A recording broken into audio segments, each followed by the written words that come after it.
In today's show, we look at buy low targets for fantasy basketball, sell high targets for fantasy basketball, talk about why they're over or underperforming. You know how it goes, Michael Bolton. Thanks, Josh. It's Michael Bolton here, and it's time for another episode of the Locked On Fantasy Basketball Podcast. Let's get to it. Let's get to it, indeed. You are Locked On Fantasy Basketball, your daily fantasy basketball podcast, part of the Locked On Podcast Network.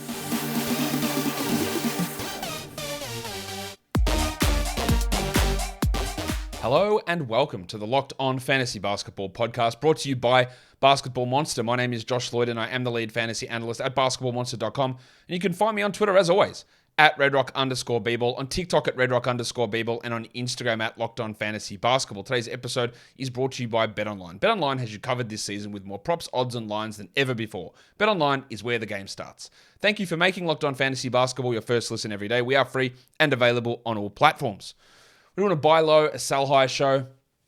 A reminder, you do not have to go and acquire a buy low player. You don't have to get them. If you can get them for cheap, you do it. A sell high player, you can just ride it out if that's what you so choose. But it is always worth considering whether there is a cash in element to what they're currently doing. And if you can get that trade done, you do it. Otherwise, you can just ride out the hot streak. That is how this all works. All right, Warnie. Let's get it on, Gilly. All right, let's look back to this show 2 weeks ago. The Week 12 Buy Low, Sell High show. How did we do? How were the results of how these players improved or decreased? Tyrese Maxey was 387th. It was just after he'd returned from injury. There was some concern about his role, whether he was going to stay on the bench, and now we still don't even know if he's going to be bench or starter or not. But he's jumped up from 387 to 105. 105's not actually a crazy spot for him to be rest of season. We've talked about his limitations in rebounds, assists, steals, blocks, and how his value is in points and high volume efficiency. So, look, that's fine. A big win if you bought low, but that's about it. Jalen Brunson turned the tables massively. He went from 242nd to 17th since then. Now, that swings him very much in the other direction, I think, as a sell high. But, again, probably just ride that out. Because no one's going to give you a top 25 player, I wouldn't have thought, for Brunson. He's getting by on just a gigantic diet of minutes. And there's going to be drop-offs, as we saw. Banchero was 229th, Big Palo. Since then, he's been 47th. That's a huge W. He is going to be up and down with fluctuating defensive stats and fluctuating efficiency numbers. So, you always look to see if they're buy lows or sell high opportunities with him. Chris Paul, well, this has been a tough one. He was 96th, and we said, okay, yeah, bit of a buy low value. Well, the value improved. He went from 96th per game to 62nd per game, but of course he's hurt now. So, yeah, not great. You still, I think, if you were able to buy at a decent enough cheap price, you might be rewarded, but it's getting really troubling at his age and the multiple injuries and the unclear timelines with him. And the other one was an injury one. We knew this. We did the buy low, sell high show. I think it was just before Zion's injury or just after he'd hurt it. We didn't have a diagnosis. And I said it might be an opportunity to buy low on Zion, understanding that you're going to lose out in the short term in a big way. You are going to lose out in a big way in the short term. And then I think after the show came out, we heard the at least 3-week diagnosis, which was more severe than I thought. I was expecting 2 weeks. So we're looking at 3 to 4 weeks. Obviously, he hasn't played since, so the jury is still very much out on this. And it needed to be a situation where you bought low, you need to be in a strong position in the standings because you were going to take a hit for a couple of weeks. So again, no jury's out, I guess. For the sell highs, Christian James McCollum was 20th. He's 36th since then. The Zion injury has helped keep his numbers pretty high. Obviously, the non-return of Ingram has also helped. Is that bloke ever coming back? So maybe he is still a little bit of a sell high because every one of those players that returns, Ingram and Zion, will impact CJ. Kevin Porter Jr. was 19th. He's since 120th, and now he's hurt. Obviously a big W if you sold high there, but I still think there is a chance of Porter being top 60, top 70 rest of season. Gary Trent was 27th. He's cooled back off to 86th. Since then, I think that's about reasonable for him. Points, 3 steals, that's what he is. Bad field goals, we know what he is. So he was on this real hot streak. It fell away, but he's still solid. Klay Thompson, not much change there. 42 to 48. A bit surprised that he stayed at high at 48. So that's probably not a W as a sell high. And quickly was 63rd, and he's now 135th, and we don't really know where it goes from here, do we? We were trying to get any value back in a trade, any top 100 guy back before Barrett returned. He flashed some value with Barrett there, and then the next game, or last game yesterday, he didn't do anything, and it's going to be a lot of backs and forwards. So there was some value, I think, there in selling high on Emmanuel quickly, and it looked like it paid off. Now, the next one is, well, not the next one, the first one, the buy low. It's Paul George. And I put those rankings up just to put the heading on. He's 410th in the last 2 weeks. I think that's the second worst player in the entire league, because he had that one game against Denver where he played 14 minutes and shot 11%. He's 327th in points leagues. The stats do not matter. You are not buying low because someone's going to look, but Paul George is an 11% shooter who plays 14 minutes a night. No one is going to look at that and believe that is the case and that sort of stuff. So nothing here, no stats I could put up would make sense.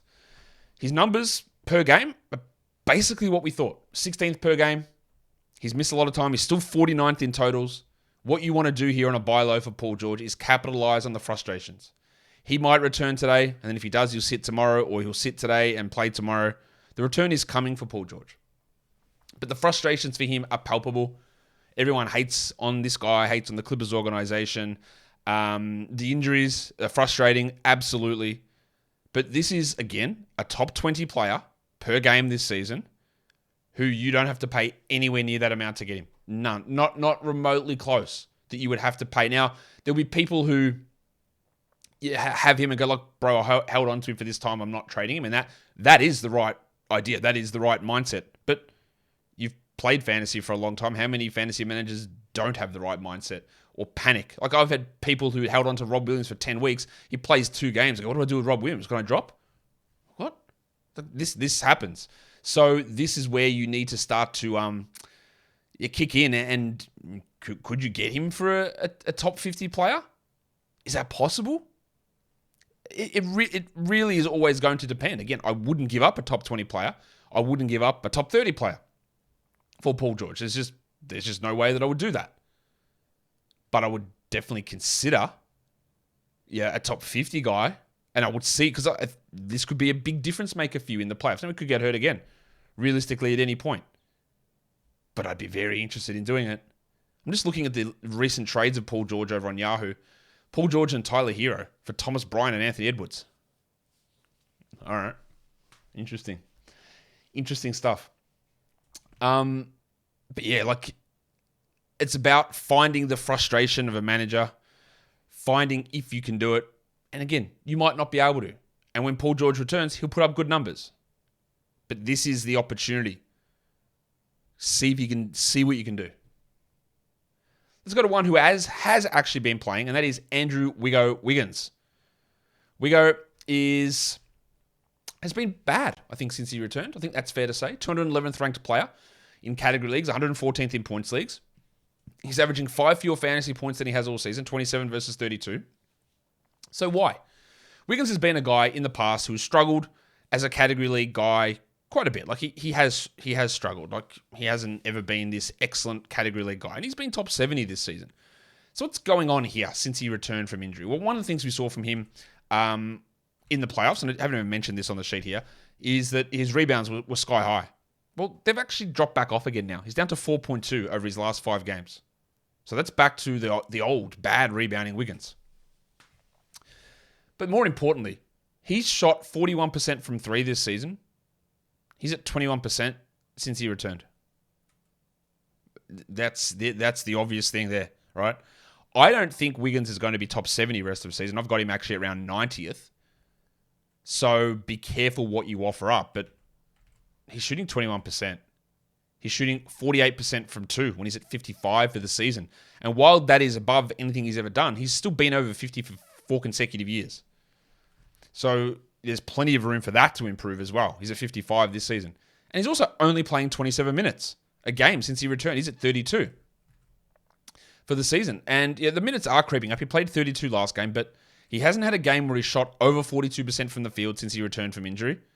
He's had 2 real disaster free throw games. He hasn't had a steal or a block in either of his last 2 games either, although he did buffer the numbers with a 5 steal performance. I just think there is some real value here in Wiggins.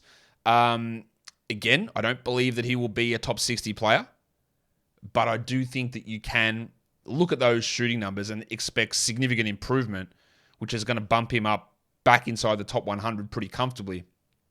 And if you can get away with maybe the manager's got him and panics that it's old Wiggins, who hasn't been a top 100 player for many seasons, and you can get away with getting him at probably a little bit of a cheaper price, I would say. Today's episode is brought to you by Rocket Money. If one of your New Year's goals is to manage your budget better and save money, you need Rocket Money. Rocket Money, formerly known as Truebill, is a personal finance app that finds and cancels your unwanted subscriptions, monitors your spending, and helps you lower your bills all in one place. Rocket Money will quickly and easily identify your subscriptions for you, so you can stop paying for the ones that you don't want. Rocket Money makes canceling subscriptions as easy as a click of a button. Simply find the subscription that you don't want and press cancel, and Rocket Money will cancel it for you. No more long hold times with customer service or tedious emailing back and forth. Nothing worse than emailing back and forth. Hey, can you cancel? Oh, are you sure? How about we give you an extra month free at the end? Like, no, just cancel it. Yeah, but we just have to get that approved from our manager. Just cancel it. It's so frustrating having to deal with this, but Rocket Money does all that for you now. There are over 3 million people have used Rocket Money now and save the average person up to $720 a year. So stop throwing your money away. Cancel unwanted subscriptions and manage your expenses the easy way by going to rocketmoney.com/lockedonnba. That's rocketmoney.com/lockedonnba. rocketmoney.com/lockedonnba. Let's go to Atlanta. Bogdan Bogdanovic. He's 187th over the last 2 weeks, 141st in points leagues. He's averaging just 23.7 fantasy points versus 26 for the season. So what is actually going on? There have been some real stinkers here from Bogdan. Not to say that he's been a top 100 player this season, because he hasn't. He's the 130th ranked player. He is, I think, a 12-team league guy. I think he is a 12-team league player, but that high upside is not really gigantic for him. So why is it so bad at the moment? Well, he can't hit a shot. I will continually go on about this, and you might feel it's repetitive, but that is why players in category leagues go up and down a lot. It's either a complete reduction in defensive numbers, or your percentages are completely out of whack. Bogdanovic is hitting 24% of threes. And 3-point percentage is always a great one to target because it's not a category that gets tracked on fantasy basketball sites, ESPN, Yahoo. They're not tracking the 3-point percentage. So you look at someone, and people love looking at rank. Love it. Rank is the number one thing that people care about. And you might disagree with it because you don't do it, but I'm telling you, it is the number one thing that people care about. Why have you got this guy ranked here? Why isn't he ranked here? Why this guy's ranked in this spot over the last 2 weeks? He should be there rest of season. But there's other things that make up it, and that's what we try and dig into. And one of them is 3-point shooting. He's a 37% shooter this season. He's at 24%. That's easy. He was at 37 last season. He was at 44 the year before that. 37 the year before that. He's a track record of being a good shooter. He just can't hit anything at the moment. His 2-point percentage is also a little bit down. But as you see, when your shots go from 24%. Or from 37 down to 24%, that means your made threes go from 1.3 to 2.9. So that's 1.6 threes per game, which is a gigantic swing. It's over one standard score, one Z score change there as well. But that's 1.6 threes is 4.5 points, which again is another decrease in your overall fantasy production. So he's averaging 10.8 points versus 15.6 points for the season. 3-point percentage influences 3 separate categories. Field goal percentage, 3-pointers made, points. You lose out on the 3-point percentage, you have a cold streak, everything falls away. And that is exactly what is happening for Bogdan. I think that, he is, again, a 12-team league guy, but a back-end player.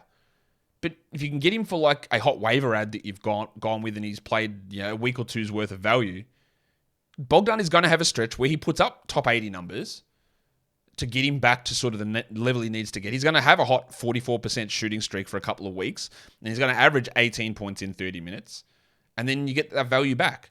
So now you try and get him for a back-end sort of a player, and then we wait for that improvement to come, which I'm pretty confident that it is going to come. Let's go to Phoenix. Talking about disappointments. DeAndre Ayton. I'm actually out on him as a player, just in general. Can he be any more than a Yusuf Nurkic as a player? I'm not even sure he is Yusuf Nurkic as a player, or even as good as Yusuf Nurkic as a player. I don't know. There's just so many struggles in what he's doing. He's 126th in category leagues over the last 2 weeks, 61st in points leagues. And in points leagues, he's actually doing about the same. This is a great illustration of the differences between category leagues and points leagues. He's averaging 33.76 fantasy points and versus the season total of 33.54. And when you look at his numbers, you look at it and go, they should be down. So why are his fantasy points not down? Well, it's really straightforward. Is that the things that he's really struggling in are defensive stats and field goal percentage, and they don't actually matter in points leagues very much at all. And he's made up for the drop in efficiency because he's had to play a couple of extra minutes because of injury absences, and his usage has gone up. And that's balanced that out. But in a category league, the fact that he's been so inefficient and not impacting at all defensively really kills him. So he's a big man who last season shot 64% from 2, shot 64% from 2 the season before that. He's at 60% this season. And over the last 5 games, he's shooting, 49% from 2. It's unfathomably bad. He needs to be better. He will be better at 2-point percentage. As much as I can criticize him, he'll be better than that. He's also, his shot blocking numbers are horrific. 1.5 as a rookie, 1.2 the next year, 1.7 or 0.7 the next year. And he's at 0.7 this season. But he's blocked 1 shot in his last 5 games. He's also had 1 steal in his last 5 games. His defensive numbers are in the toilet, and that is always going to hurt him if you can't get any defensive stats. The fact that he's gone from 1.5 blocks to 0.7 blocks over 4 years in his career is embarrassing for someone as big and athletic as he is. And he's taking it to another degree by doing nothing over the last 5 games. But that 0.2 will not stick. It will come back up. He won't block 1 shot every 5 games. He'll come back and block 1 shot every 2 games, which is still shit, but it's much better than where he's been. So there are clear things here. Now, I think he can be around top 50 rest of the season. Maybe not, but I think he can be. Because I do have faith in that his field goal percentage, which is over 60 the last 2 years, can push back to pretty close to that. I also have faith that the steals and blocks are going to improve from where they were. But I don't know. But I'd be happy to have a crack at, because the frustrations, they're building in me, right? I am frustrated with him as a player. But he's not losing his starting spot, and those numbers are going to come back up. So if I could send a top 100 player to get Ayton, I would do it. Let's go to Brooklyn. Kyrie Irving. He's 77th over the last 2 weeks, Kyrie. In category leagues, he's 33rd in points leagues. He's averaging 40 fantasy points versus 41 for the season. So it's a little bit down. With Durant out, we hope we get a little bit of a boost from Kyrie, but it's not... Yes, that can still happen. And the usage is actually not really changed since Durant's been out. So what is changing? Well, he's not hitting shots. Again, 48% from 2. He's at 57 for the season. And is this season an anomaly? I don't know. He hit 51. He hit 50 last season, 56 the year before that, 52 the year before that. So while 57 is really high, 48 is really low. So 55, 54 median point. Can we expect Kyrie to get there? Yeah. Kyrie also really good 3-point shooter. In fact, his numbers this season are down across the board. His last 3 years, 42, 40, 39. This season, 36. And over the last 5 games, 28. That one, I assure you, is going to come up. No doubt about that at all. He's never been the greatest free throw attempt player, but that's well down too. And when you are a guy who gets a lot of value from the free throw percentage category because you hit 90% of them, when you go from almost 4 attempts down to almost 3 attempts, which is a big decrease, a 25% decrease, it impacts your overall fantasy impact. Overall fantasy impact. One of the big things with Kyrie is efficiency. His true shooting for the year is 59%, really good. The last 2 weeks, it's 48. There you go. There's your one indicator. Now, true shooting percentage isn't a category for most people, but it's also a great single number snapshot to see what is happening. Is someone's efficiency really hurting them? And the answer here is yes, pretty clearly, because his assists are actually up for the season. His rebounds are a little bit down, 3.6. His defensive stats are about the same. His free throw percentage is a bit down as well as his attempts. His scoring is a little bit down, but that's based on efficiency. It's really obvious stuff here. Can Kyrie be top 20 rest of season? Yeah, I do believe that he can. Even though some of his numbers haven't necessarily added up to that this season. I do believe that he can, and part of it is a lack of steals as well over the course of the year. But I would very happily send a top 50 player for Irving. People who are worried now that he's also popped up with a questionable tag today. You're not going to get him with a top 50 player. Like, I know I just said that out loud and went, that sounds stupid. You're not going to get him for a top 50 player, but you can look into him as a top 30 guy, top 35 player, especially if he misses a game today. I would look into it. Today's episode is also brought to you by BetOnline.net. BetOnline.net is your number one source for sports betting info, stats, news, and analysis. You can get all the latest latest ends and, I've said it again, trods and ends. Odds and trends is what you can get for all professional and amateur leagues out there. We've got the NFL playoffs, we've got college basketball, the NBA. We've got it all at BetOnline.net. And we had the Cowboys really quite easily smash the Buccaneers yesterday, so they move in and they take on the 49ers. They are 3.5-point underdogs against the 49ers in the divisional round of the playoffs. You've got the Jags as 8-point underdogs. You've got the Giants as 7.5-point underdogs. And you've got the Bengals as 5-point underdogs against the Buffalo Bills. All of that is at betonline.net, the fastest and easiest way to get your betting info. So head to the website today. Use your mobile device to learn more. BetOnline is where the game starts. And don't forget to gamble responsibly. Let's look at some sell highs. Jordy Poole in Golden State, I think, is a relatively obvious one. But in saying that, I'm not sure it's as obvious or as guaranteed as what it might appear on the surface. Well, let's talk about it.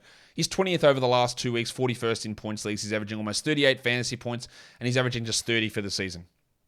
There's some obvious things that are spiked for him. And interestingly, this spike in production has come since Steph returned, since Wiggins returned, which is really curious. So what's happened here? Why is Poole doing this? Or not why is he doing it? I'm sure he always wants to do it. How is he doing it? 60% shooting from two. Okay, that's crazy. He's at 55% for the season. Last season, he was at 55%. The year before that, he was at 55%. So we look at this and go, all right, I don't think that is going to stick. Like, that is probably going to fall away. He's also getting by hitting 37% from three. And when you look at it compared to the season number, which is at 32, you go, okay, there's probably some regression there. But there is no reason that Jordan Poole can't be at least a 36% three-point shooter the rest of the season. That shouldn't be too unrealistic. He's a good three-point shooter. He hit, what did he hit last season? 36%, 35% the year before that. He could be that player. But he also, for 40 games, has been a bad three-point shooter this season. One of the things that's intrigued me here is his rebounds are up almost double. 4.3 rebounds over the last 6 games versus 2.6. Does that tie into Andrew Wiggins' lack of rebounding activity? Maybe. I wouldn't say that we're going to rely upon Poole to be an aggressive rebounder because he just never has been. So that's something that can have an impact. But it's more the 2-point shooting and the overall efficiency spike where he's at 64 true shooting and for the season he's at 57. So there is going to be a drop there. His free throw attempt rate is up. He's hitting more free throws, which he's a great free throw shooter. But when you're going from, he hit 3.5 attempts from the line last season. He's gone at 5.7 over the last 6 games. So that turns that category from a strong one to a massive, massive W. Like, it was good, but it turns into a huge strength. And you tie that in with high 3-point shooting. He's playing 33 minutes a night versus just 30 for the season as well. And there are a couple of indicators here that Poole is going to fall away. 20th ranked player. I think that top 70 for him is sort of realistic rest of season. So finding a way to sell high for a top 40 guy, a top 50 player, could he be 50th? I don't think so, but it's not outrageous to suggest that. So I try to sell for a top 40 guy. But again, when we're looking at it, it's not just dump him at any cost because he can be a 37% three-point shooter. That 59 might just be 57. Maybe he can get 4 rebounds. All of that is actually in the realms of possibility. So this is a true sell high with a big lean towards ride it out unless you're getting actually strong value. Be aware of it. I wanted to highlight that. This one, though, I'm pretty confident with.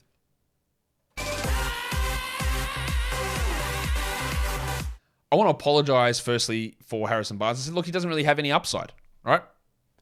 These last 2 weeks would suggest that I'm wrong. I apologize for that. I didn't expect this sort of stuff from Harrison Barnes, and I was wrong. I still maintain that this is bullshit, what he's doing. 27th in category leagues, 77th in points leagues. He's averaging 32 fantasy points versus 25.5 for the season. So it's a big jump there. So the question is begged to us, how? How? I'll tell you how. He's hitting 66% of his twos. 66. He's at 59 for the season, which, by the way, is up from 53 last season. And this is the one that you know has no basis in reality. He's hitting 53% of his threes. He's at 37 for the season. 53% from three has zero chance of sticking. He's actually at 40% from three over the last 2 months. Maybe he can be a 40% three-point shooter. He never has been in the past, but he's been 39 a lot of times, so that's realistic. 40%, which we look at 40% and go, man, it's a great three-point shooter. That's really good. And then we hear 53, and we don't think there's a big gap between them.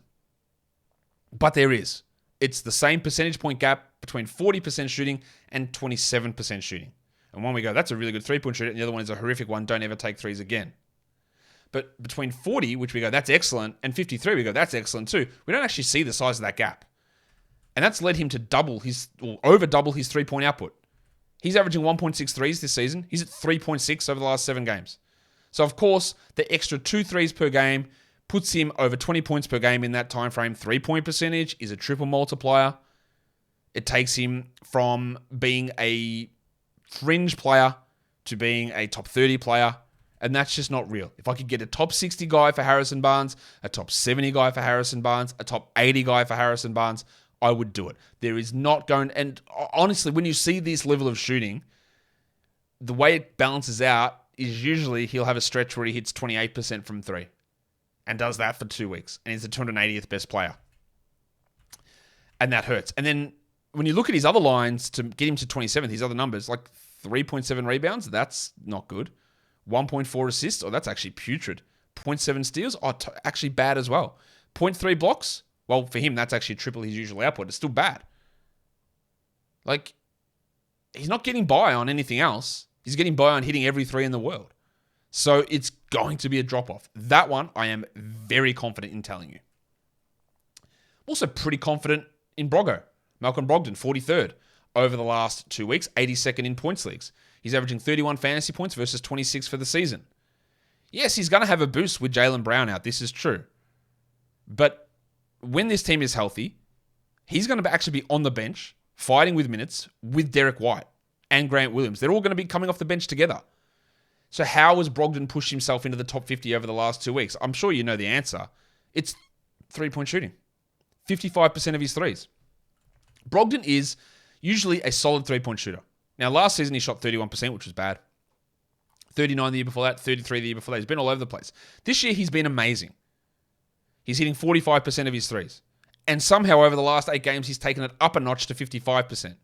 So not only will I tell you that he's not going to stick at 55, he's also not going to stick at 45. He just isn't. He might be a 42% three-point shooter, but everything he's done for this season has been predicated on hitting a million threes, or hitting them at such a high rate that it keeps his field goal percentage high, keeps his scoring high. If he wasn't hitting threes at 45%, you wouldn't even touch him in 12-team leagues. You wouldn't even consider it. If he was at 38%, or heaven forbid, 31% like last season, you wouldn't consider it because he gets no steals, no blocks. He gets low rebounds. He's not getting high assists. His usage is low and his minutes are low. He's just really benefiting from being able to maintain gigantic three-pointers. He's a really good free throw shooter, but he's at 96% over the last 2 weeks, which is way up from 89. And again, 96 is, we don't see the drop. 96 is great. 89, unbelievable three-point shooter. A free throw shooter, 89, great. 96, really good. But again, if you were at 82% from the line and you dropped 7 percentage points and you went down to 75, we'd say you're a good shooter versus a bad shooter. Now, so we don't see that difference between being very good and very good on the free throws. And all of these little things impact. And that's why he's averaging 4.5 extra points per game. And that will come down. Is Brogden a top 100 guy rest of season? I don't think so. I don't think he is. So if I could get him for any top 80 player in a trade, in a category league, and in points league, a top 100 player, I would do it. Let's go to LA. Let's talk about the Lakers. Price of the brick going up. Really good stretch here for Russell Westbrook. Really good. Are there reasons for it? Yes. Austin Reeves is out. Lonnie Walker is out. Patrick Beverley's been out. Anthony Davis has been out. Westbrook is playing under 29 minutes a game this season. Over the last 2 weeks, he's up to 34. So there's one of your number one things. We know he gets by on volume, right? So that's gone up. Usage is up 2 percentage points as well over that time with all those players out. He's having to do more, understandably. And then he's also, is he double whammied it? Is he triple whammied it? Pretty much. He's turning increased minutes, increased usage, and pairing that with increased percentages from 3 and from 2 to turn in much better lines. He's the 29th ranked player in category leagues. He's 16th in points leagues. He's averaging 47 fantasy points versus 36 for the season. He's a 29% three-point shooter this year. He shot 29 the year before that. He shot 32 the year before that. He shot 26 the year before that. He's at 36% over the last 7 games.